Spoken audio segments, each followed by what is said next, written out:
पिछले लेक्चर में हमने शून्य कोटि अभिक्रिया के बारे में पूरा पढ़ा। शून्य कोटि की अभिक्रिया वो थी जिसमें अभिक्रिया का वेग अभिक्रियक की सांद्रता के शून्य घात के समानुपाती होता है।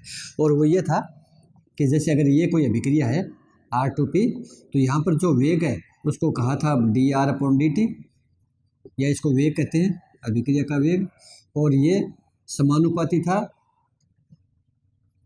इस ये असंद्रता की शून्य घात के, और समानुपाती का निशान हटाया था तभी ये के भी आया था, ये था।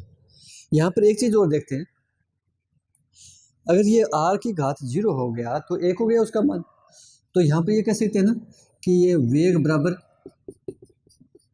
-k हो गया, ये हो जाएगा। अब यहाँ पर अभिक्रिया का वेग है, ये अभिक्रिया की सांद्रता पर किसी प्रकार से निर्भर नहीं करता, न प्रारंभिक सांद्रता पर निर्भर करता है न बाद की सांद्रता पर निर्भर करता है।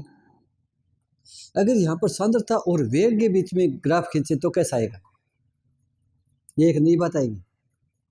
इस प्रकार के क्वेश्चन भी आ जाते हैं अलग टाइप से जो कंपटीशन के होते हैं उसमें, कि अगर यहाँ पर वेग और सांद्रता के बीच में ग्राफ खींचे तो ये कैसा आना चाहिए। तो इधर तो ले लिया हमने वेग, इधर ले ली सांद्रता, तो वेग सांद्रता पर निर्भर करता है क्या? इसके अनुसार तो नहीं करता, इसके अनुसार तो वेग का मान निश्चित है, सांद्रता पर निर्भर नहीं कर रहा। तो क्या होना चाहिए, इसका ग्राफ कैसा आना चाहिए फिर? तो इसका ग्राफ ये है कि सांद्रता अभिकारक की चाहे कुछ भी हो, वेग निश्चित है।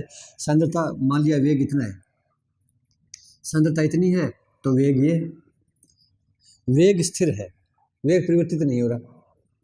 तो सांद्रता ये है तो वेग इतना है, सांद्रता ये है तो वेग इतना है, सांद्रता ये है तो वेग इतना है।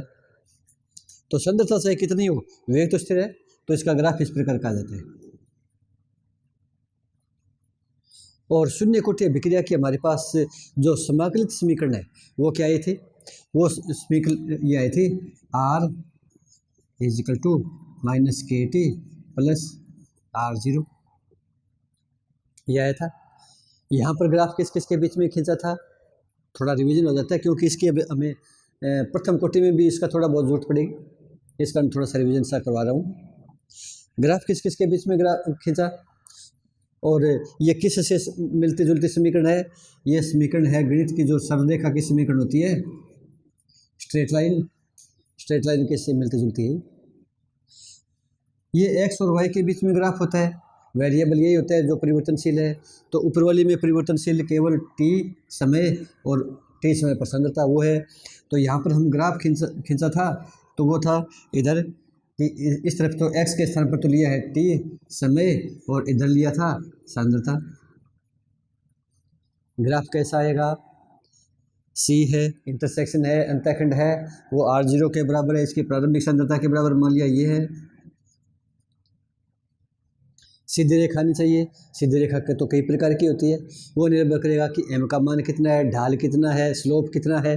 तो m यहाँ पर -k है, नेगेटिव है, तो इसका ढाल इस प्रकार का है ये, और इसका ढाल -k, तो ये आया था।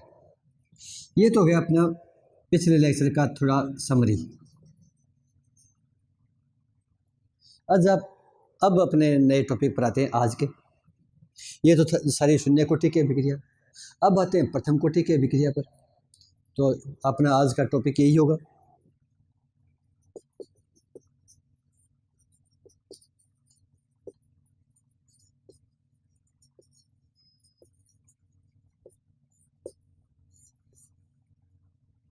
बिल्कुल ये स्टेप चलेंगे जो प्रथम कोटि के थे, वही तरीका से चलेगा। उसी प्रकार के समीकरण लेंगे, उसी प्रकार का वेग का सूत्र ज्ञात करेंगे, फिर परिवर्तन किया जाएगा अभिक्रिया की कोटि के अनुसार कि अभिक्रिया का वेग है वो अभिक्रिया की सांद्रता के घात के समानुपाती होता है। शून्य कोटि में यहाँ घात 0 थी, प्रथम कोटि में यहाँ पर 1 हो जाएगा, फिर आगे थोड़ा सा चेंज आ जाएगा, वो देखते हैं क्या होगा। तो अभिक्रिया अपने पास ये है, ठीक है। तो प्रथम कोटि की अभिक्रिया क्या हो जाएगी, यहाँ पर चलो मैं एक लाइन भी लिख देता हूँ परिभाषा के रूप में कि प्रथम कोटि की अभिक्रिया वो होती है, या ये मैं लिखूँ ऐसी अभिक्रिया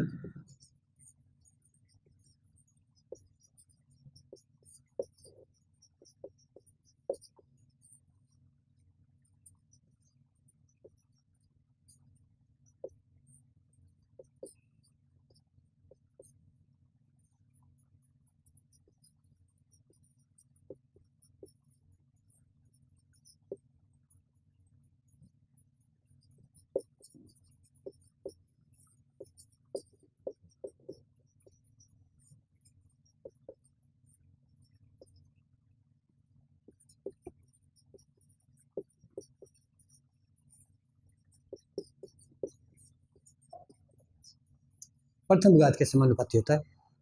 तो इसको फिर इस तरीके से सूत्र बनाएंगे तो क्या हो जाएगा यहाँ पर, अब मैं इस पर आता हूँ, तो अभिक्रिया का वेग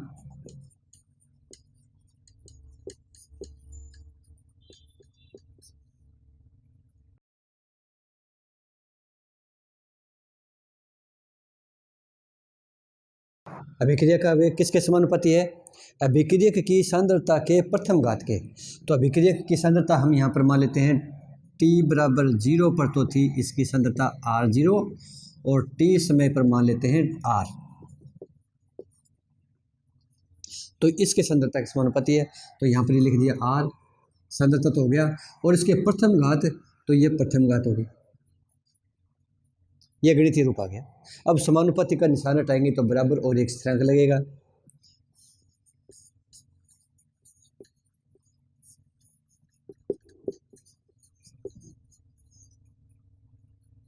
या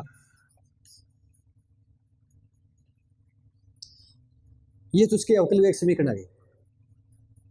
समाकलित वेग समीकरण निकालनी है तो समाकलन जब भी ज्ञात करते हैं, जिसके सापेक्ष समाकलन करते हैं उसको एक तरफ रखते हैं।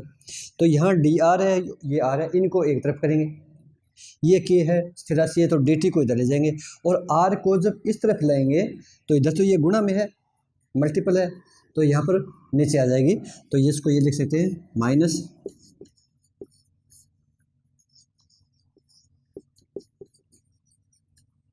ये आ गया, माइनस को इधर ले जाते हैं,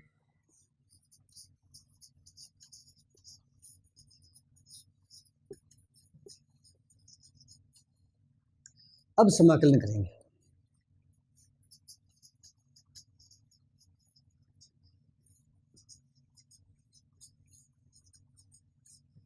और गणित में समाकलन के सूत्र भी होते हैं।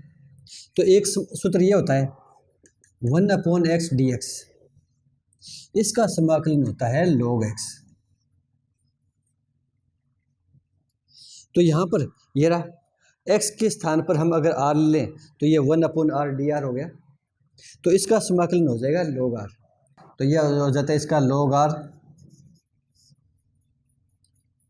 बराबर माइनस के, और dt का समाकलन हो जाता है t और प्लस i।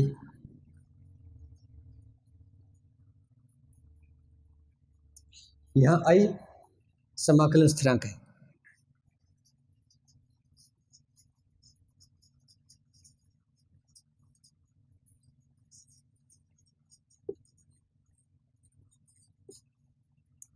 तो ये जब स्थिरांक है तो इसका मान स्थिर रहना चाहिए, और स्थिर कब रहेगा, जब इसमें सारी चीज़ें स्थिर हो, क्योंकि ये तो सारे एक दूसरे से निर्भर करते हैं। और ये सारी चीज़ें स्थिर कब होगी, जब t बराबर 0 हो, तो उसमें क्या हो जाएगा, उसमें r का मान r0 है, वो स्थिर राशि। तो यहाँ पर जब t बराबर 0 लेंगे तो ये भी एक स्थिर राशि प्राप्त होगा। और अभी इस तरीके से लिख रहा हूँ मैं,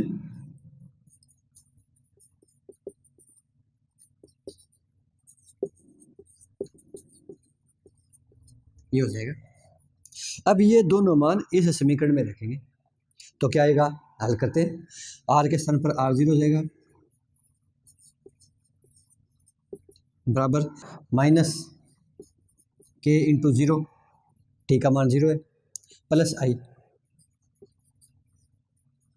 के को 0 से गुणा कर दिया तो 0, तो इधर i बच गया बस, या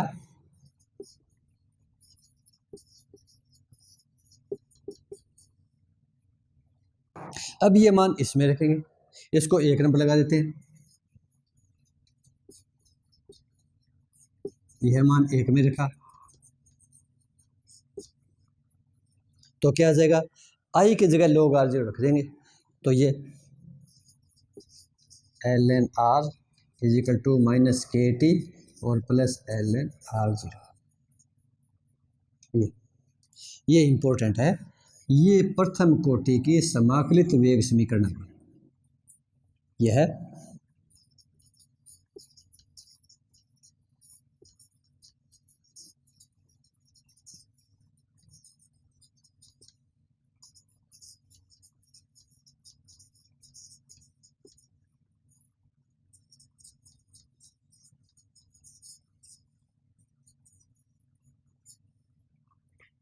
प्रथम कोटि अभिक्रिया की समाकलित वेग समीकरण है, मुख्य समीकरण अपनी है, सबसे मुख्य समीकरण ये है। अब इसके हम कई रूप ले लेंगे, इसको 3-4 तरीके से बदल लेंगे। पहले तो इसी की व्याख्या करते हैं, क्या क्या चीज़ है। ये चीज़ है कि ये है r0, ये है अभिक्रिया की प्रारंभिक सांद्रता जो निश्चित है, और ये है r इस t समय पर यह सांद्रता, और ये के एक स्थिरांक है जो प्रथम कोटि अभिक्रिया के लिए काम आ रहा है। अब इसकी तुलना सरल वो रेखा की समीकरण है, स्ट्रेट लाइन की समीकरण है, उसके साथ करें तो y is equal to m x plus c, y is equal to m x plus c, इससे इसको कंपेयर करें तो कुछ न कुछ हमारे पास इससे संबंध जो ग्राफ है उससे मटेरियल मिल जाएगा।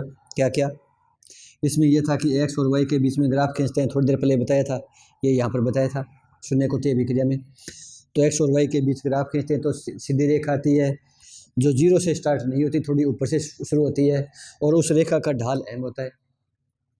यहाँ पर क्या हो रहा है, ये y है, m x ये c, बस वही तरीका हो गया। यहाँ पर भी x और y के बीच में ग्राफ खींचेंगे, चलो मैं इधर खींच देता हूँ।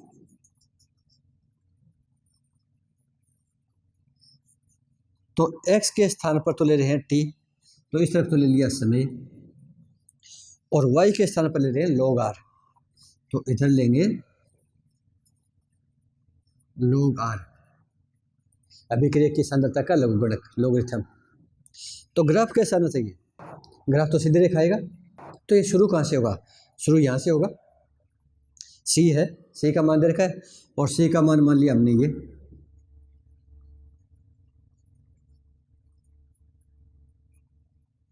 अभिक्रिया की प्रारंभिक सांद्रता का लोगरिथम इस बिंदु को मान लिया। साथ में m का मान है के स्थान पर माइनस के, तो मतलब क्या हो गया, रेखा का ढाल किधर हो गया, नेगेटिव में नीचे की तरफ चलता हुआ, सीधी रेखा रहेगी, तो ये ग्राफ रहेगा।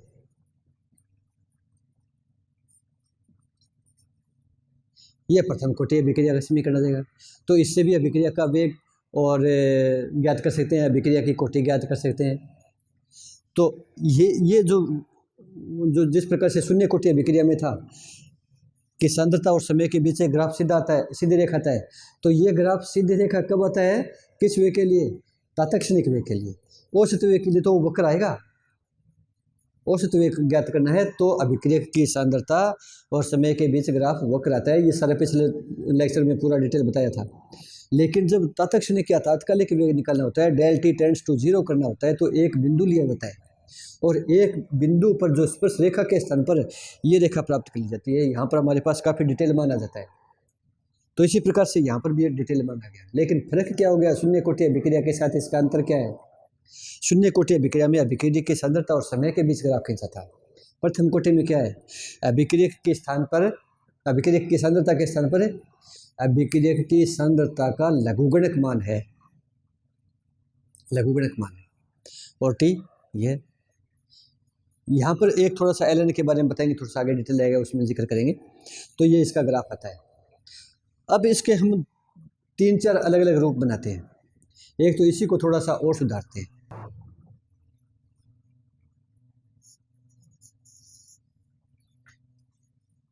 ये अपने पास इसको 2 नंबर समीकरण मान लिया, और ये प्रथम कोटि अभिक्रिया की मुख्य समीकरण है। इसको थोड़ा सरल करते हैं। सरल का मतलब है यहाँ पर जो log है, इससे हमें सही मान प्राप्त नहीं होता, यहाँ पर लोगरिथम का एक्सपोनेंशियल मान प्राप्त होता है, आधार 10 वाला मान प्राप्त नहीं होता, जो कैलकुलेशन के लिए चाहिए वो नहीं आता। इसको दूसरे रूप में बदलेंगे हम। साथ में अगर के का मान ज्ञात करना हो तो, टी का मान ज्ञात करना हो तो उस तरीके से इसको सोल्व करें। तो इसको सोल्व करें तो पहले के का मान ज्ञात करते हैं। तो के का मान ज्ञात करने के लिए ये माइनस का के टी है, इसको बराबर से इस तरफ ले आते हैं तो प्लस का हो जाएगा, और इस log r को उधर ले जाते हैं तो ये माइनस का हो जाएगा, तो ये मान हो जाएगा। अब मैं लिखता हूँ दोबारा,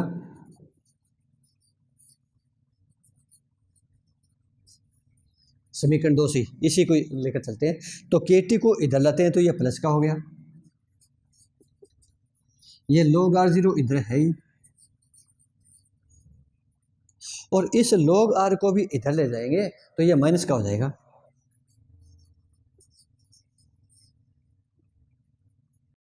और लघुगणक या लोगरिथम का एक सिद्धांत भी तो होता है, log a minus log b is equal to log a upon b, log a upon log b नहीं, log a अपॉन b। तो यहाँ पर ये रहा log a minus log b, ठीक है। तो ये माना जाता है, या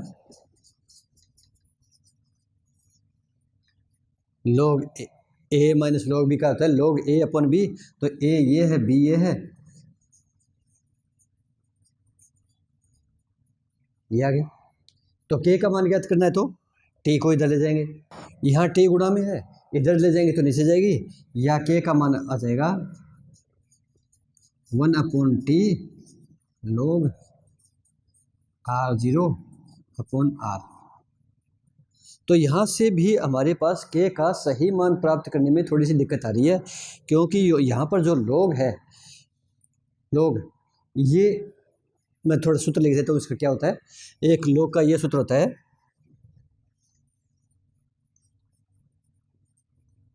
log x आधार e होता है मुख्य, तो इसको आधार 10 में बदलना है। जो कैलकुलेशन करी जाती है लोगरिथम की, वो आधार 10 को लेकर की जाती है, और जब इसको हल करते हैं तो इसको 2.303 से गुणा करते हैं, और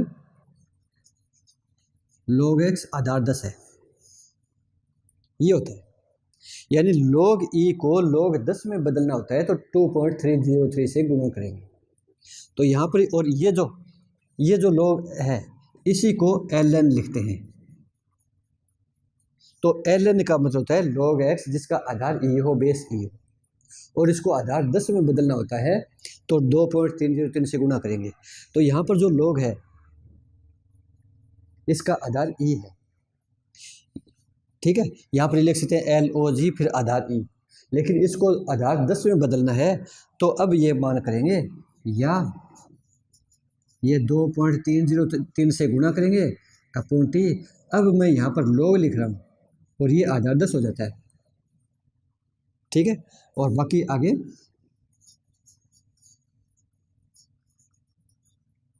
ये माना जाता है, एक मान ये आ गया। तो ये भी इस समीकरण 2 का ही एक रूप है, इसी का ही एक रूप है। तो यहाँ से k का मान ज्ञात किया जाता है। अब यहाँ पर कैलकुलेशन की जा सकती है, यहाँ पर कैलकुलेशन नहीं हो पाती क्योंकि इसका जो आधार e है। तो क्या क्या होना चाहिए कि अभिक्रियक की प्रारंभिक सांद्रता कितनी है और कितने समय बाद उसकी सांद्रता कितनी है, बस। तो इससे k का मान आ जाएगा, अभिक्रिया के वेग स्थिरांक इसका मान आ जाएगा, या t का मान भी निकाल सकते हैं, इस t को इधर लेंगे तो k इधर आ जाएगा। तो ये अपना मुख्य हो गया। अब इस के हम अलग अलग रूप ज्ञात करेंगे।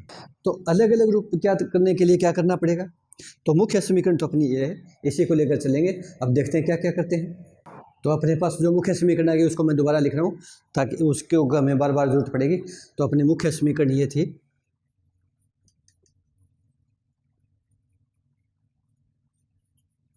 log r is equal to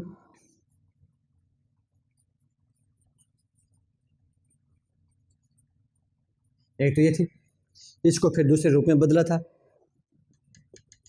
k का मान ज्ञात किया,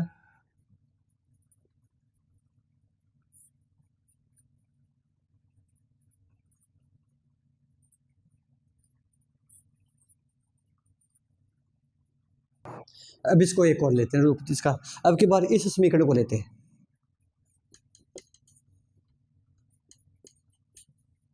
इससे हम इसका मान ज्ञात करें तो कितना आएगा? इसका मान अगर ज्ञात करना है तो इन दोनों संख्याओं को इधर लेना पड़ेगा, इसको अकेले को रखना पड़ेगा। तो इसको अकेले को रख रहा हूं तो मैं इसको ये लिख रहा हूं।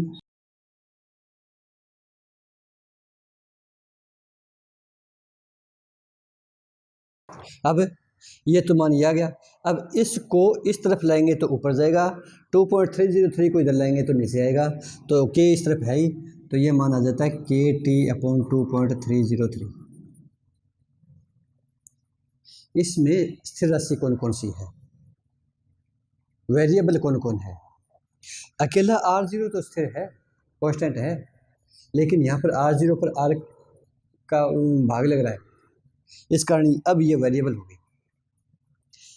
T वेरिएबल है, लेकिन K/2.303 ये स्थिर है। तो यहाँ पर इसको मैं ये लिख रहा हूँ एक बार,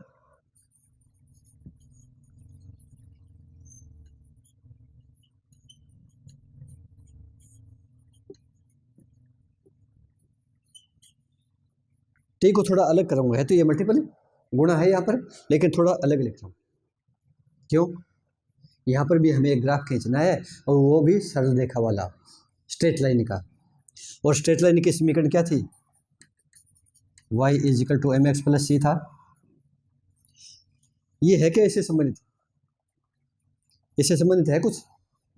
देखो, ये तो हो गया y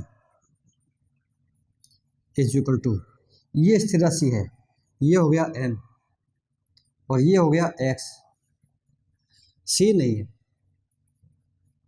बस केवल y = mx है। और अगर ये y = mx + c में c अगर 0 होता तो ग्राफ कैसा होता है? c का मान 0 है तो क्या हो गया? तो ग्राफ तो x और y के बीच ही होता है, लेकिन c होता है तो ग्राफ यहाँ से शुरू होता है, अंतःखंड इंटरसेक्शन है। और c का मान 0 है तो 0 कहाँ आ गया? ये 0 यहाँ आ गया, और m, अब ग्राफ ये रहेगा। बस यही बात इसमें आ जाएगी। ग्राफ किस किस के बीच में खींचेंगे? ग्राफ खींचेंगे x और y के बीच में। x के स्थान पर है यहाँ पर t, y के स्थान पर अब की बार log R0/R। तो ग्राफ ये आएगा। इंपॉर्टेंट बात ये ध्यान में रखने वाली कि ग्राफ किस किस के बीच में खींचा जाना चाहिए। यहाँ पर रटने की कोई बात नहीं है, सारी समझने की है, सारा गणित का काम है। थोड़ा सा बायोलॉजी वालों को थोड़ी सी दिक्कत आ सकती है, लेकिन 2 मिनट अगर ध्यान से देखें तो सारा क्लियर हो जाएगा, बिल्कुल आसान है। तो इधर तो रहेगा x के स्थान पर t और y के स्थान पर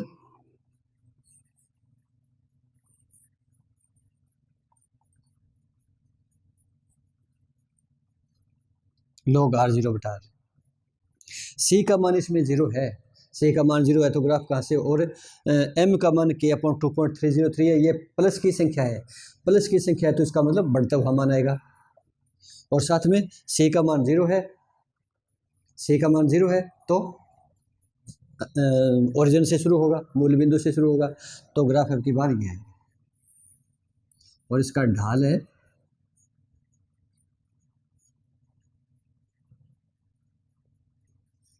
m का मान, m के स्थान पर ये K/2.303।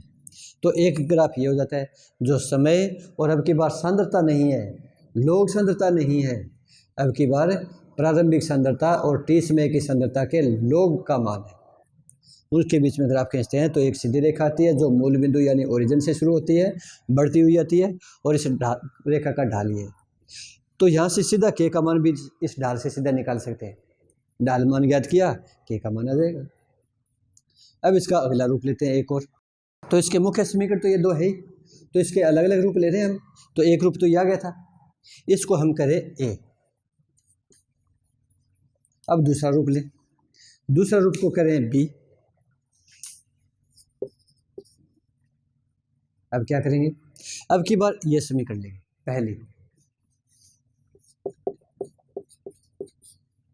एक से। तो ये पहले समीकरण मैं यहाँ पर लिख रहा हूँ दोबारा,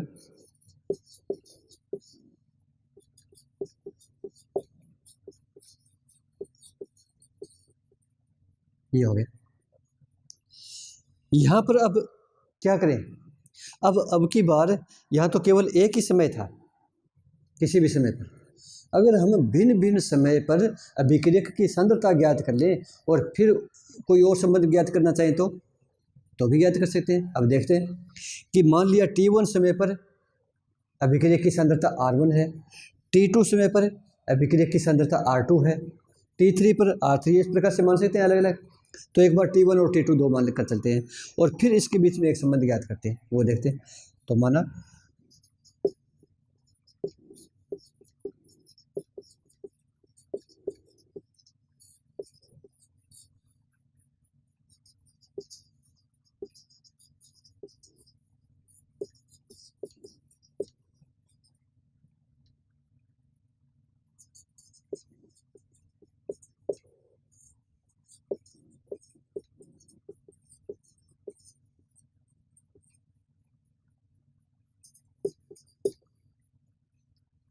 तो ये क्या हो जाएगा, T1 पर ये समीकरण क्या हो जाएगी, ये 1 हो जाएगा, इसको भी 1 कर देंगे तो ये मान हो जाएगा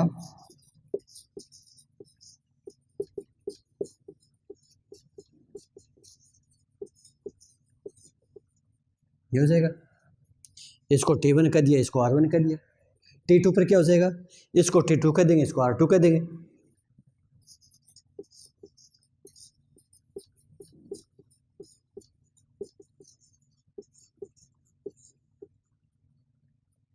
ये हो गया।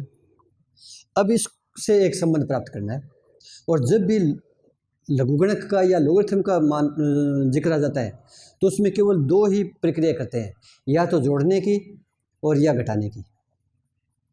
वो गुणा भाग में अपने आप बदल जाती है, आगे अगला स्टेप उसका वही होता है। तो यहाँ पर हम इसको घटाएंगे, तो इसको मान लिया इस प्रकार से 1 और इसको 2, और 1 में से 2 घटा दें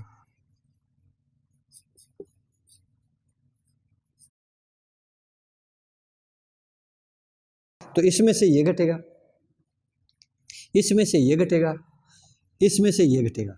ये दोनों संख्या एक है, समान है, क्योंकि तो प्रारंभिक सांद्रता है, तो प्रारंभिक सांद्रता में तो कोई परिवर्तन आया नहीं, इस कारण ये तो कैंसिल हो जाएगी, घटाएंगे तो 0 आ जाएगी, केवल ये बचेगी और ये बचेगी।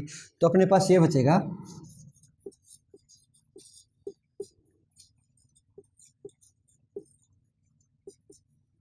log R1 minus log R2, घटाएंगे तो ये बचेगा, इसमें से ये घटाएंगे तो ये माइनस KT1 माइनस इस KT2 को भी घटाएंगे, लेकिन ये भी माइनस का है तो एक बार इसको ब्रैकेट में लिख रहा हूँ मैं, गलती नहीं होनी चाहिए। तो माइनस KT1 में से माइनस KT2 को घटा दिया, तो माइनस KT1 में से माइनस KT2 को घटाया, तो माइनस KT1 में से माइनस KT2 को घटा दिया। इसको हल करें, ये वापस वही बात आ गई, log A minus log B, थोड़ी देर पहले बताया था, तो क्या होता है log A बटा B, तो इसका मान आ जाएगा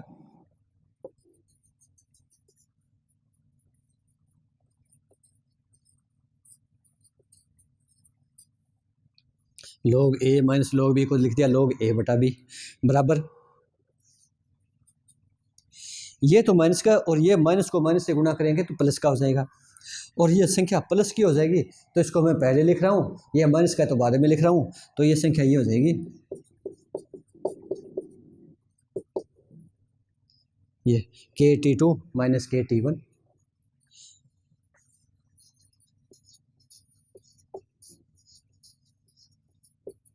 K कॉमन आ गया, अंदर बच गया T2 माइनस T1। यहाँ से K का मान ज्ञात करना है, तो K का मान ज्ञात करने के लिए इसको मैं इधर लिख रहा हूँ, इसको इस तरफ लिख रहा हूँ, पक्षांतरण कर रहे हैं, तो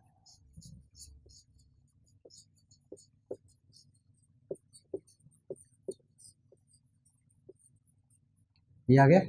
और तो K का मान कितना हो जाएगा, T2 माइनस T1 को इधर ले जाएंगे, यहाँ गुणा में है, इधर नीचे जाएगा, लेकिन ये log से पहले लिखेंगे उसको, तो यहाँ K का मान ज्ञात करेंगे,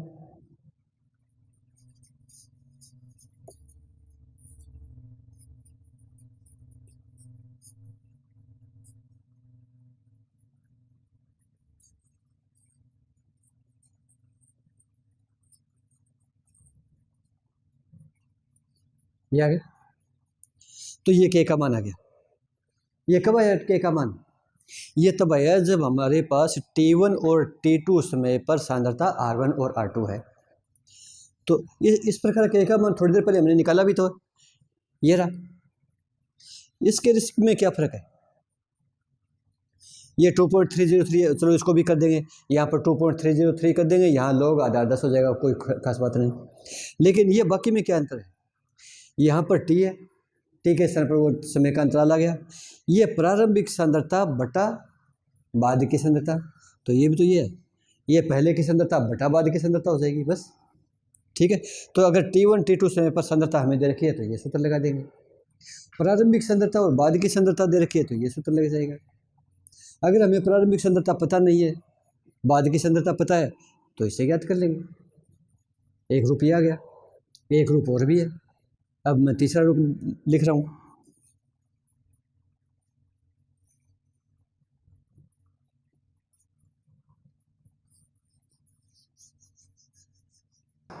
अब तीसरा रूप है सी, तीसरा रूप भी हम पहले से ज्ञात करेंगे। दोबारा लिख रहा हूं इसको,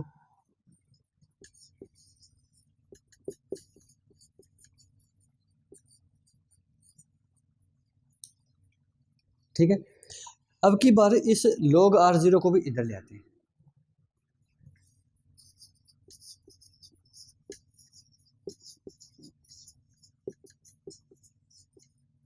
ये आ गया, इसको इधर ले आए तो माइनस का हो गया, log A minus log B बराबर log A बटा B, तो ये इसको लिख सकते हैं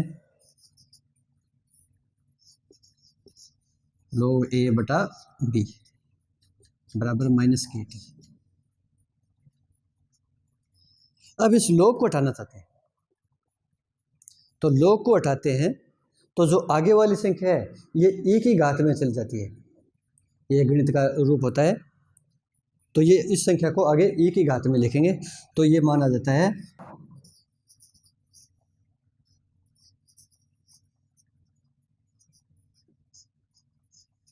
ये आ जाता है, ये संख्या e की घात में आ जाती है। ये मैथमेटिक्स में एक टर्म होती है एक्सपोनेंशियल, चरघातांकी क्षय गुणक, तो इसमें ये होता है, तो इसमें इसका बताता है कि धीरे धीरे इसमें कमी आती है। R0 को इधर ले जाए,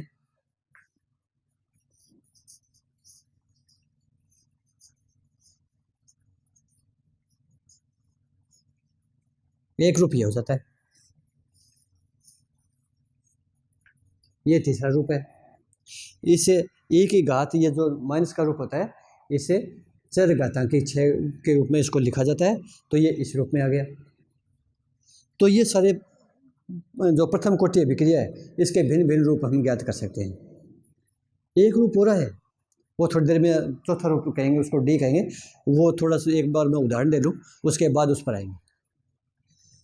तो ये तो सारे इसके आगे प्रथम कोटि अभिक्रिया के उदाहरण कौन कौन से हैं, एग्जाम्पल कौन कौन से हैं। जिस प्रकार से शून्य कोटि अभिक्रिया का उदाहरण दिया था कि एंजाइम उत्प्रेरित जितने भी अभिक्रियाएं हैं या धातु की सतह पर जो अभिक्रिया होती है वो सारी शून्य कोटि की थी, तो प्रथम कोटि की अभिक्रिया की क्या है, तो इसके एग्जाम्पल हैं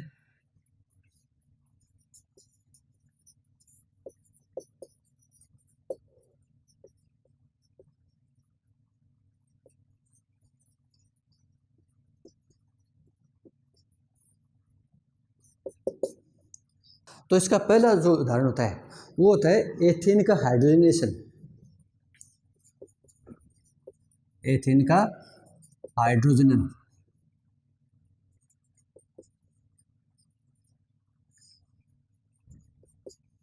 हाइड्रोजनेशन एथेन का सूत्र होता है C2H4,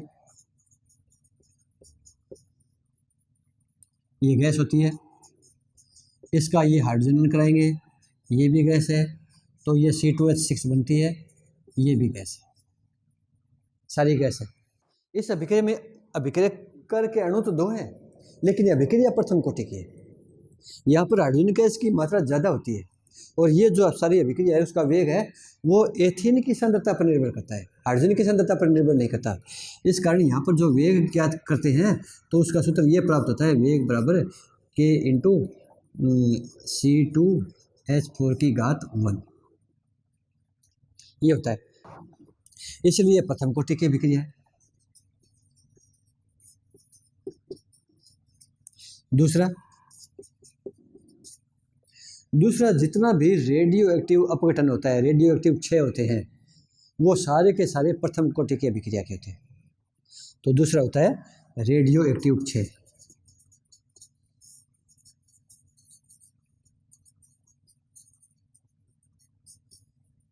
रेडियो एक्टिव क्षय होते हैं कि कुछ पदार्थ ऐसे होते हैं जिनका परमाणु क्रमांक एटॉमिक नंबर 92 से अबोव है, ज़्यादा है, वो अपने आप अपघटित होते रहते हैं और दूसरे नाभिक में बदलते रहते हैं।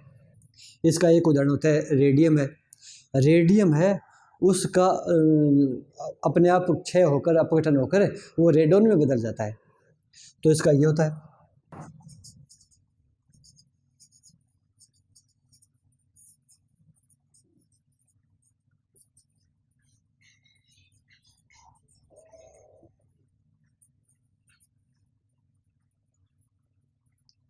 तीसरा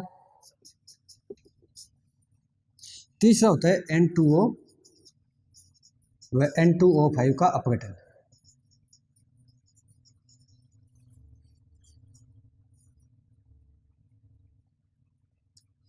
ये सारी प्रथम कोटि की अभिक्रिया है, ये उदाहरण है सारे के सारे। अब जो मैंने कहा था अभी कि C तक तो आ गया, एक और बच गया चौथा रूप कहाँ से लेंगे? चौथा रूप ले मान लिया इसके लिए। इसकी क्या विशेषता है? इसकी ये विशेषता है कि अभिक्रियक और उत्पाद सारे गैस हैं, और गैस हैं तो इनकी सांद्रता कैसे ज्ञात करेंगे? सांद्रता ज्ञात करनी तो कठिन हो गई। तो गैस है तो उसका तो आंशिक दाब लिया जाता है, यहाँ पर फिर हमें चेंज करना पड़ेगा, इस सांद्रता को दाब के रूप में चेंज करना पड़ेगा। तो अब जो अपना चौथा उदाहरण है वो इस गैस के लिए, ये भी गैसीय रूप ही होता है। तो इन गैसीय रूपों के लिए इस प्रथम कोटि अभिक्रिया का जो ये रूप है, समाकलित एक समीकरण है, इसको कैसे कन्वर्ट करेंगे, उसका मान क्या आएगा वो प्राप्त करना है। तो अब अगला है अब डी रूप, इस प्रथम कोटि अभिक्रिया का चौथा रूप। और चौथा रूप कब है? जब अभिक्रियक और उत्पाद सारे गैसीय अवस्था में हो।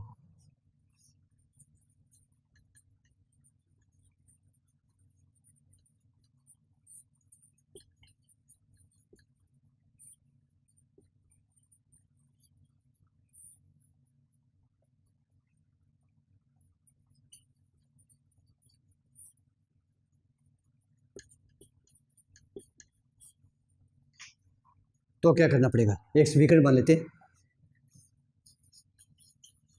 ये ए कोई गैस है और ये बी और सी में टूट रही है।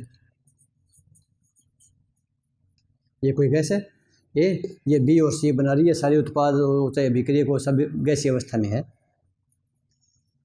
तो यहाँ पर शुरुआत में इनका सांद्रता तो ज्ञात करनी कठिन है, सांद्रता ज्ञात करनी कठिन है, तो यहाँ पर दाब के रूप में लेंगे इसको।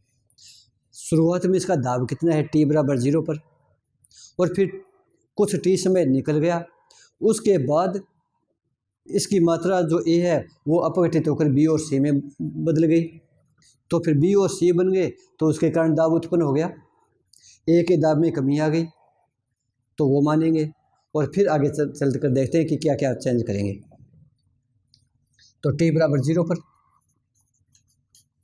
शुरुआत में, तो शुरुआत में तो ये बने ही नहीं, तो इनके कारण तो दाब उत्पन्न हुआ ही नहीं, सारा का सारा इसके कारण है।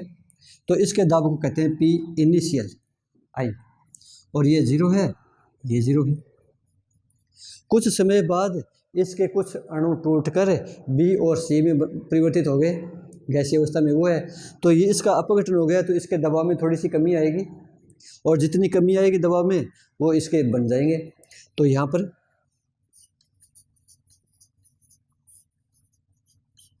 T समय पर इसका जो दाब है, इसमें ये मान लेते हैं X की कमी आती है T समय पर।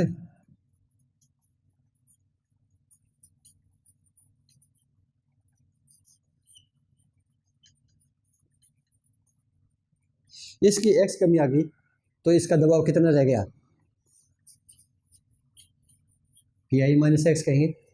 जितनी इसमें कमी आई उतना इसके बनेंगे। कैसे बनेंगे? स्पष्ट है, ये समीकरण है, संतुलित समीकरण है, इसके सबके स्टोकियोमेट्रिक गुणांक एक एक है।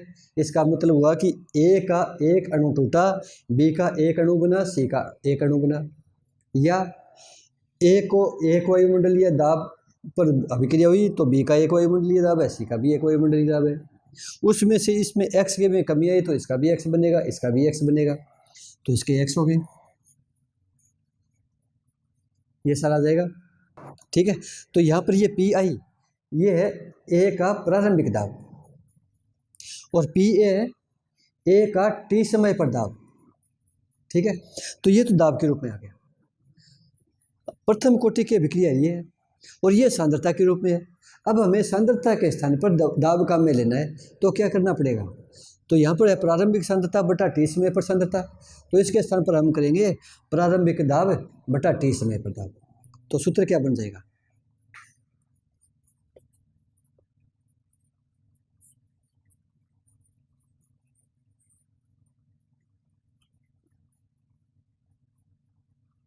ये प्रारंभिक दाब बटा टी समय पर दाब, और टी समय पर दाब कितना है, पी ए है, पी आई माइनस एक्स के बराबर है, तो ये आ गया। अब पी आई और पी ए के मान ज्ञात करने हैं। पी आई का मान तो निश्चित है, तो पी ए का मान, तो इसमें हमें क्या क्या मान पता लग सकता है। पी आई ये तो ठीक है, शुरुआत का प्रारंभिक दाब है, प्रारंभिक दाब कितना है, ये पी आई प्लस जीरो, ये तो कुल दाब आ गया, ये तो निश्चित है, स्थिर राशि है। पी ए का मान ज्ञात करना कठिन है, ये मान कैसे ज्ञात करेंगे, क्योंकि ये तो पात्र के अंदर अभिक्रिया हो रही है, उसके अंदर तो पी ए भी है, पी बी है, पी सी, इनको अलग अलग तो ज्ञात नहीं कर सकते, वो तो सारी वैसे एक साथ इकट्ठी है। हाँ, लेकिन अगर इन पूरा दाब ज्ञात कर सकते हैं, टी समय पर कुल दाब ज्ञात कर सकते हैं, इसका इसका इसका जोड़ लें, वो तो ज्ञात कर सकते हैं, वो देखते हैं, उसके बाद हम पी ए पर आते हैं। तो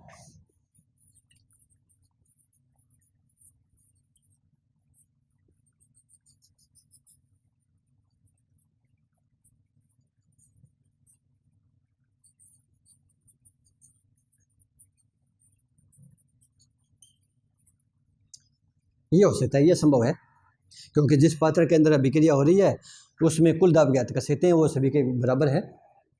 हाँ, अलग अलग आंशिक दाब ज्ञात करना थोड़ा कठिन है। तो अब पी हम ज्ञात करना चाहते हैं पी ए का मान, उसके लिए देखते हैं क्या करना पड़ेगा। ये पी टी का मान ये आ गया, अब इनका मान हमारे पास ये है, तो पी ए का मान है P I minus x, P A का मान ये, पी बी का मान है एक्स, पी सी का मान है एक्स,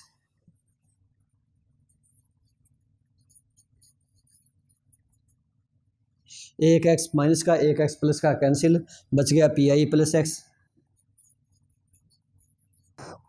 थोड़ा यहाँ पर गणित का ही काम इधर उधर करना है, हमें ज्ञात करना है, मुख्य रूप से हमारा उद्देश्य है पी ए का मान ज्ञात करना, पी ए का मान ज्ञात करना, और पी ए का मान पी आई माइनस एक्स है। अब दिक्कत हुई तो बता रही है, पी आई का मान तो हमारे पास ठीक है, इनिशियल प्रेशर है वो ध्यान है, लेकिन अब एक्स का मान कैसे ज्ञात करें, एक्स का मान यहाँ से ज्ञात करें, एक्स का मान यहाँ से ज्ञात करें, पी आई इस तरफ आ जाएगा, तो ये मान आ जाएगा P T minus P I. अब पी ए का मान आ जाएगा क्या, अब पी ए का मान, इसलिए पी ए बराबर पी आई माइनस एक्स है, और एक्स का मान यहाँ पर जैसे बताया था कि सारी गैसें एक साथ है तो इसमें कितने दाब में कमी है ये तो हमने मान लिया था, याद करना तो कठिन था, इसलिए इसको हटा रहे हैं, एक्स के स्थान पर ये रख देंगे।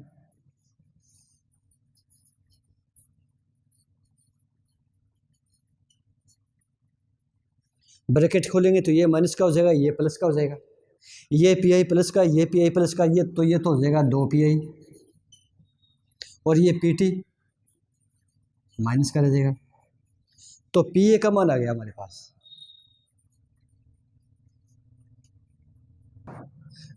अब पी ए का मान ज्ञात कर सकते हैं क्या, वो देखो, अब पी ए का मान आ गया ये, तो इसको प्राप्त करने के लिए क्या क्या होना चाहिए, पी आई इनिशियल प्रेशर वो तो निश्चित है, ये जिसमें तो कोई दिक्कत नहीं, ज्ञात कर सकते हैं। पी टी टाइम पर प्रेशर वो भी आसानी से देख सकते हैं, कोई दिक्कत नहीं है, तो इस कारण ये दोनों मान ज्ञात कर सकते हैं, तो ये पी ए का मान आ जाएगा। अब ये पी ए का मान संभव हो गया, तो अब इसके पी ए के स्थान पर ये रखेंगे, यहाँ पर इस सूत्र में तो के का मान आ जाएगा, इसलिए के बराबर 2.303/t log पी आई का मान पता है बटा ये आ जाएगा। तो यहाँ ये थोड़ी ध्यान रखने वाली बात है कि हमें क्या क्या करना पड़ेगा। जिस ऐसी चीज़ें ढूंढनी है हमें जिसका मान हमें पता हो। एक्स का मान पता नहीं है, उसको हटा दिया। पी ए का स्पेशल अकेले का मान पता नहीं है, दूसरा रूप ले लिया। तो इस तरीके से ये प्राप्त हो गया। अब ये के का मान प्राप्त करने के लिए क्या क्या करना पड़ेगा। ये जो भी अभिक्रिया हो रही है इसमें प्रारंभिक दाब, इनिशियल प्रेशर टोटल ज्ञात कर सकते हैं, और टी समय पर प्रेशर कितना है तो टी समय पर प्रेशर भी आसानी से ज्ञात कर सकते हैं। जिस पात्र के अंदर अभिक्रिया हो रही है उस पर प्रेशर आसानी से ज्ञात कर सकते हैं। तो ये सारा मान प्राप्त होने पर अभिक्रिया के वेग का मान, जो वेग स्थिरांक है, इसको मान ज्ञात कर सकते हैं। अभिक्रिया वेग स्थिरांक का मान चाहे प्रथम कोटि की अभिक्रिया है तो चाहे वो सांद्रता से ज्ञात करें या प्रेशर से ज्ञात करें। अगर कोई अभिक्रिया के लिए दोनों मान ज्ञात कर सकते हैं तो एक जैसे आएंगे। अब एक टॉपिक और बच गया इसका, शून्य कोटि की अभिक्रिया में भी था अर्धायु। अब प्रथम कोटि अभिक्रिया की अर्धायु।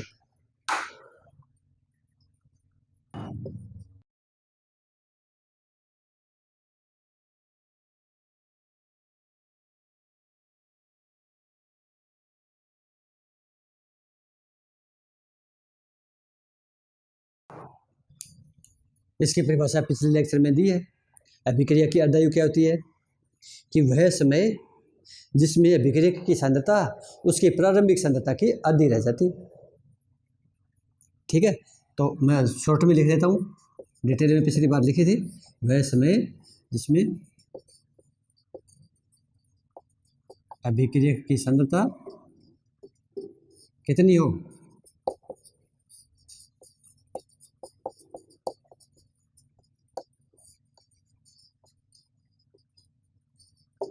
प्रारंभिक सांद्रता की आधी हो। समीकरण अपने ये लेंगे क्योंकि ये हल किया हुआ है सारा। तो अब की बार लेंगे समीकरण 2 से। समीकरण है ये,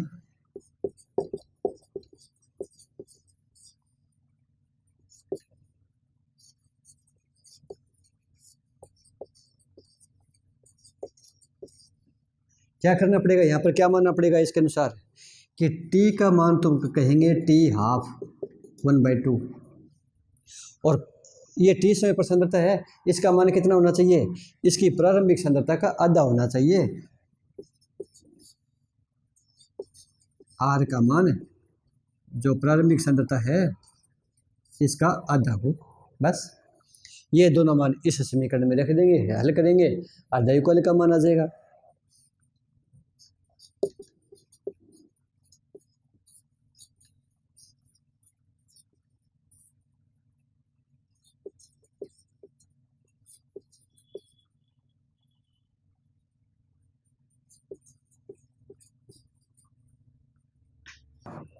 इसको हल करने में गलती करते हो कई बार, अलग से करा रहा हूँ।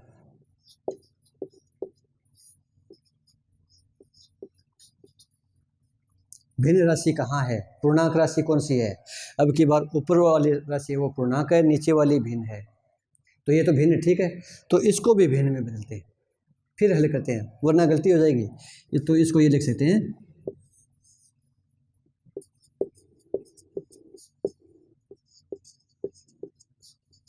ये लिखेंगे। अब दोनों संख्याएं भिन्न होगी, तो अब हल करते हैं। तो नीचे वाली संख्या को पलट कर लिख देते हैं, बीच में गुणा का निशान लगाते हैं, तो ये माना जाता है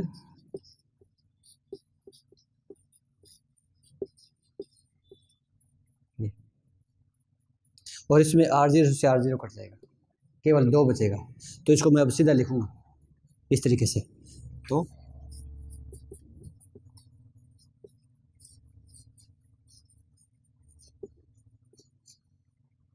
ये बचेगा। और log 2 आधार 10 ये मान log टेबल होती है उसमें देख सकते हैं, और उसमें देखते हैं तो इसका मान आता है 0.3010, ये मान रख दिया।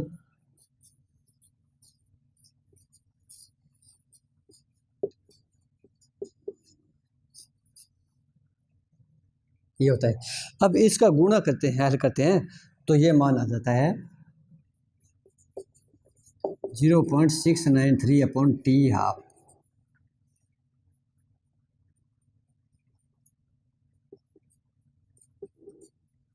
टी हाफ हो जाएगा, या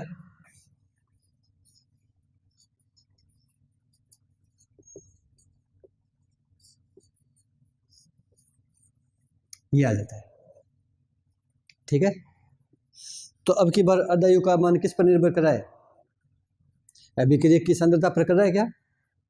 है ही नहीं। R0 से R0 कैंसिल होगी, नहीं है, तो अभिक्रियक की सांद्रता पर निर्भर नहीं करता। तो किस पर निर्भर कर रहा है? केवल वेग स्थिरांक पर, और वो भी समानुपाती है या व्युत्क्रमानुपाती है? ये नीचे है तो व्युत्क्रमानुपाती है।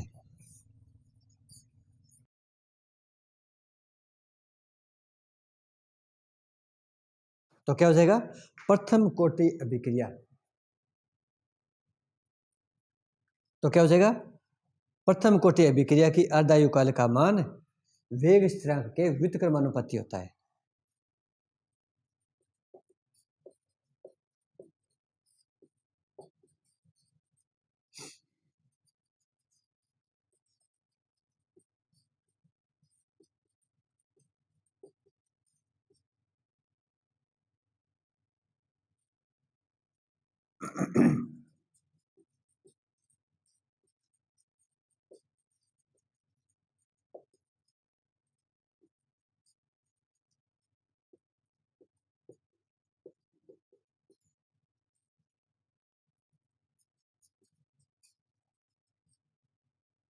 तो ये प्रथम कोटि अभिक्रिया की अर्धायु आ गया। इसी प्रकार शून्य कोटि अभिक्रिया का ज्ञात किया था, वो प्रारंभिक सांद्रता पर निर्भर करता था, लेकिन ये निर्भर नहीं करता। तो ये अपने प्रथम कोटि और शून्य कोटि अभिक्रिया दोनों दो लेक्चर में पूरी डिटेल अपने क्लियर होगी, कवर होगी। अब अगला जो टॉपिक बचा है, इसमें जो अपना पढ़ रहे हैं, वो था कि अभिक्रिया जो वेग है वो किस किन बातों पर निर्भर करता है? तो अभिक्रिया वेग सांद्रता पर निर्भर करता है, वो सारा पढ़ लिया, सांद्रता का पढ़ लिया। उसमें अगर वो गैसीय रूप है तो दाब पर निर्भर करता है, और उससे संबंधित अभिक्रिया की कोटि भी आ गई, शून्य कोटि, प्रथम कोटि, सारी डिटेल आ गई। तो सांद्रता और दाब का हो गया। ताप पर निर्भर करता है, ये अपना अगला टॉपिक होगा। उत्प्रेरक पर निर्भर करता है, वो उससे अगला टॉपिक होगा। तो ताप, दाब, सांद्रता, उत्प्रेरक मुख्य रूप से चार होते हैं। तो चार में से दाब और सांद्रता तो कब आ गई? दाब और सांद्रता दोनों एक दूसरे से रिलेटेड होती है। यदि जिसकी सांद्रता ज्ञात कर सकते हैं तो उसका सांद्रता लेते हैं, यदि गैसीय रूप है तो उसका दाब लेते हैं, बस। तो अगला जो अपना लेक्चर होगा वो होगा अभिक्रिया वेग का ताप पर निर्भरता। आज का इतना ही।